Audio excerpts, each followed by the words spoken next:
We have information from court on Lexington's latest murder investigation. And temperatures are way up there into the mid-50s in many cases, and it looks like we'll hold on to it again for tomorrow. I'll have the latest for you. And people nationwide are gathering to honor and remember Dr. Martin Luther King Jr. Tracking, alerting, protecting. This is WKYT News at 4. Welcome to WKYT News at 4 and happy Martin Luther King Jr. Day. We are seeing a beautiful start to our work week. Take a look. This is a live look at downtown Lexington where you can see those sunny skies and mild temperatures that we're having. Let's check in now with meteorologist Jim Caldwell. Jim, how long is this break from winter going to last for us? Unfortunately, it only lasts a couple of days. Once we get toward midweek, things will start to change back toward the wintry side. We might even be tracking some wintry weather by the end of the week as well. Look at those readings, though. 54 in Lexington. How about 61 out toward Bowling Green? 59 in London. So we're even close to 60 degrees in our area as well. A very warm January day underway across Kentucky. We take another perspective, look back toward the downtown area, and you can see everything is nice out there. Of course, everything's nice out there for you. Here's the way the evening shapes up for us.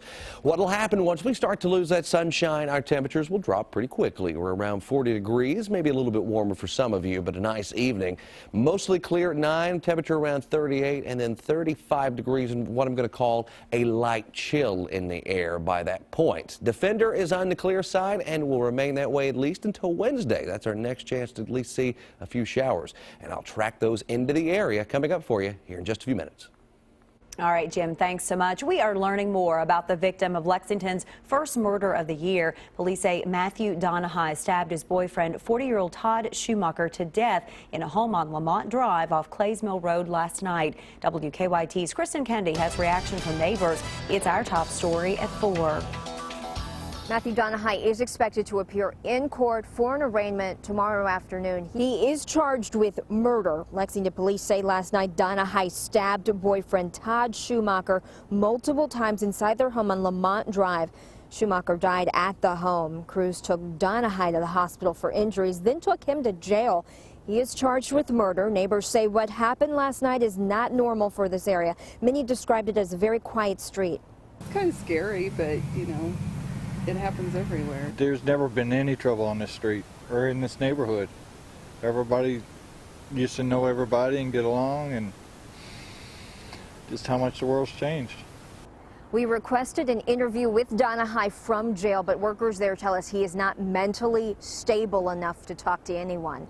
In Lexington, Kristen Kennedy, WKYT. Neighbors say Donahue and Schumacher had only lived in the home together for a few months. An officer involved in shooting this weekend has left one man dead. It happened yesterday in the Gunlock community in southern Magoffin County, not far from the Floyd County line. Investigators say troopers went to serve a warrant and the situation quickly escalated. They say Carter Ray Castle pulled a gun on troopers and charged toward them. They say they tried using tasers but were forced to shoot. The troopers involved are on paid leave while the investigation continues. We'll have an update on this story coming up on WKYT News at 5. And we're working on a number of other stories for you on WKYT starting at 4:30. Sam Dick joins us now from the newsroom with a look at some of the news in progress. Good afternoon, Sam. Good afternoon, Amber. An 18-year-old suspected of committing a string of crimes with his 13-year-old girlfriend has agreed to come back to Kentucky. Police arrested Dalton Hayes and Cheyenne Phillips in Panama City Beach, Florida yesterday. During a court appearance this morning, Hayes said he would sign the papers to come back to Kentucky instead of going through a formal extradition process. Hayes and Phillips spent about 2 weeks on the run after disappearing from Grayson County. He said that they had received a tip that they were in the Panama City area, actually at a local department store there, and they went in there and were able to pull the video footage. The U.S. Marshal was able to confirm that it was indeed Dalton and Cheyenne. Hayes is expected to face charges of burglary, theft, criminal trespassing, and criminal mischief. Phillips will face charges in juvenile court. We'll have more on when the pair are expected back in Kentucky on WKYT News at 4:30. The life and legacy of the Reverend Dr. Martin Luther King Jr. being celebrated on this federal holiday. Hundreds gathered in Lexington this morning for the annual Freedom March. It followed the Unity Breakfast, which kicked off earlier this morning at Heritage Hall. The organizers of the breakfast are urging people not to use this as just a day off from work, but instead as a day of service. You'll hear from those organizers on WKYT News at 4:30. That's a quick look at some of the news in progress. Amber, back to you. Sam, thank you. Now to some stories making headlines across the nation at 4. Several members of the White House participated in events to honor Martin Luther King Day. But almost 5 decades after the death of the civil rights leader, last year reminded us that racial tensions still exist in many parts of this country. Ryan Nobles has more. Across the country, Americans are commemorating the life of civil rights icon Martin Luther King Jr. In Washington, President Obama and the First Lady participated in a community service project at a local Boys and Girls Club. Also in the nation's capital, the 9th annual Martin Luther King Jr. Peace Walk and Parade, with the theme Looking Back, Moving Forward Together. But today's events fall in the shadow of a year of escalating racial tensions. The death of 2 unarmed black men, Michael Brown and Eric Garner, at the hands of 2 white police officers led to widespread protests and some violence. On Monday, marchers in cities across the U.S. and Canada continued to express that anger, underscoring the mistrust between law enforcement and the black community. Earlier, Vice President Joe Biden addressed that mistrust. In too many neighborhoods in this country, that fear is compounded by the fear that your child may be presumed to be a gang member or a suspect. Quoting Dr. King, Biden said a lack of communication is what keeps these 2 groups separated. We have to bridge that separation, particularly society as a whole, but particularly today between police and the community that exists in some places. A message over 50 years old that still carries meaning today. In Washington, I'm Ryan Nobles. And coming up, our very own Deanne Stevens is out and about at Veterans Park Elementary, where students there are studying the life of the great Dr. King.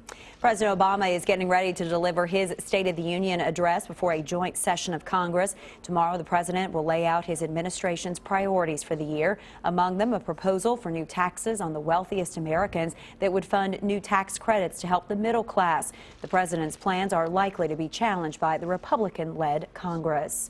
An Ohio man charged with plotting an attack on the U.S. Capitol has been moved to a Kentucky jail. 20-year-old Christopher Cornell was moved to Boone County yesterday. He was ordered held without bail after a federal magistrate said he was a danger to the community.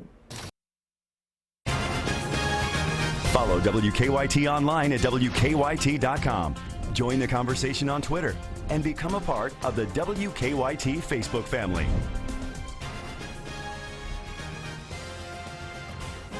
Gas prices are at 5-year lows due to the falling price of crude oil. Still, drivers in some parts of the country are paying a lot more than others. Jill Wagner looks at why prices are so different and what goes into the cost of gas.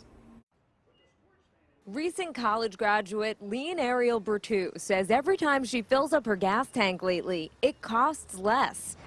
Gas prices have fallen by more than $1 a gallon from a year ago. I'm saving 20, 30 bucks. Yeah, it's really good. It's really good. She pays more in New York than drivers in states like Texas, Oklahoma, or even New Jersey, just a few miles away. Prices can vary really pretty significantly from place to place, and a lot of that can cause consumer confusion. And there are several reasons why gas prices can vary from state to state. AAA says more than half of the cost is for crude oil. Add to that the federal gas tax, 18.4 cents a gallon, and then state taxes. New Jersey and Alaska have the lowest. Hawaii, Pennsylvania, and New York have some of the highest. Drivers also pay for transportation and shipping, which is why Americans living near oil refineries, which turn the crude into usable gasoline, will pay a lot less at the gas pump. If you live along the U.S. Gulf Coast, you often find your gas prices are among the cheapest in the country because about half of the United States refining capacity is in that area. Now we just have to keep it this way, right? We have to keep it this way, keep it going low, and everybody's happy. Lean Ariel spends the money she saves on other things. I mean, I get to shop more now. In New York, Jill Wagner, CBS News. The federal gas tax hasn't been raised since 1993. Well, tax season is upon us, and recent data from the IRS shows that nearly 8 out of 10 taxpayers will get a refund. People who earn less than $50,000 a year have the best chance of getting a check in the mail. The most common uses for the cash are paying down bills and making a big ticket purchase like buying a car or even booking a vacation. A new report tries to shine some light on the income inequality. According to the report, by next year, the richest 1% of the world will have as much wealth as the other 99% combined. The report comes from the international aid agency Oxfam, which focuses on combating poverty and inequality worldwide. The Oxfam report says the 80 richest people in the world have the same amount of wealth as the world's poorest 3.5 billion people. Hey, good afternoon, guys. We have caught up with some very special little learners here at Veterans Park Elementary, where they have been working hard on all things Martin Luther King. Very good day to talk about that. Emily Werman is with us, 4th grade teacher here. You and I learned about Martin Luther King, and generation after generation will continue to do so. Talk about the importance of his life and passing that along. Well, you know, we talk a lot about culture in our learning environment here, and we do a lot of literature-based studies on biographies. So it was perfect timing for the kids to be able to do a short research project on him and his life and the impact that he's had on our society and culture today. So the kids are learning not only to become a better person from him, but to be a better learner. Well, and you guys are doing something really cool. You're putting movies together, technology these days, and what these kids can do. But you've put a movie together all about Martin Luther King Jr. Absolutely. Part of the 21st century learning skills is that the kids are going to have hands-on utilization of this type of technology. And so they're using a program called Powtoon, excuse me. They're so quick. They're just like my kids. Of course they're going to correct you. Yes, they correct me all the time. And they are actually using the information they acquired from reading a biography and putting it into a digital format where they can display it to their peers. And really it'll be published online so anyone could see it. Okay, we're going to show you guys. We're sharing the movie. Are you all ready to press play? You guys ready to read it? Mm-hmm. All about Martin Luther King Jr. by Mrs. Werman's class. Martin Luther King Jr. was born on January 15, 1929. He was originally named Michael. Martin Luther King graduated high school at the age of 15. He later attended Morehouse and Boston colleges. He later received a doctorate and became minister like his father. Just like his father. What's your name?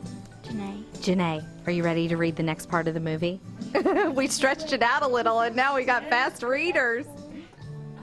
Accomplishments. Martin Luther King was a civil rights activist. He helped lead the Montgomery bus boycott and also led the March on Washington in 1963.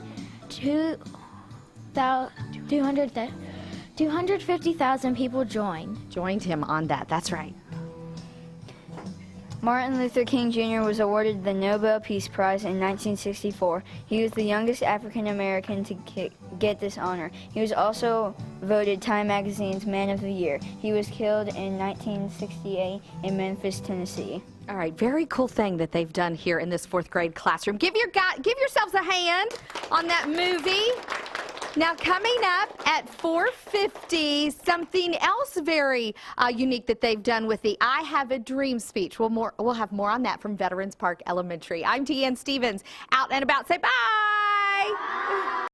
It is time now for better living, health, education, and consumer news that impacts your life.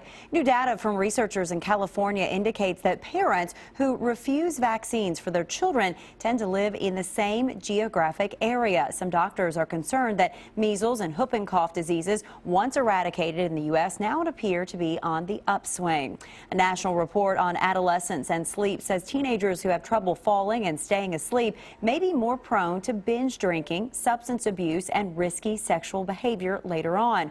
Researchers say overtiredness in childhood can predict eventual problems and that parents should monitor sleep habits.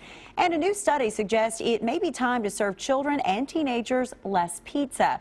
Researchers in Chicago linked frequent pizza eating to higher levels of saturated fat and salt and recommended that pizza, especially from fast food chains, be limited.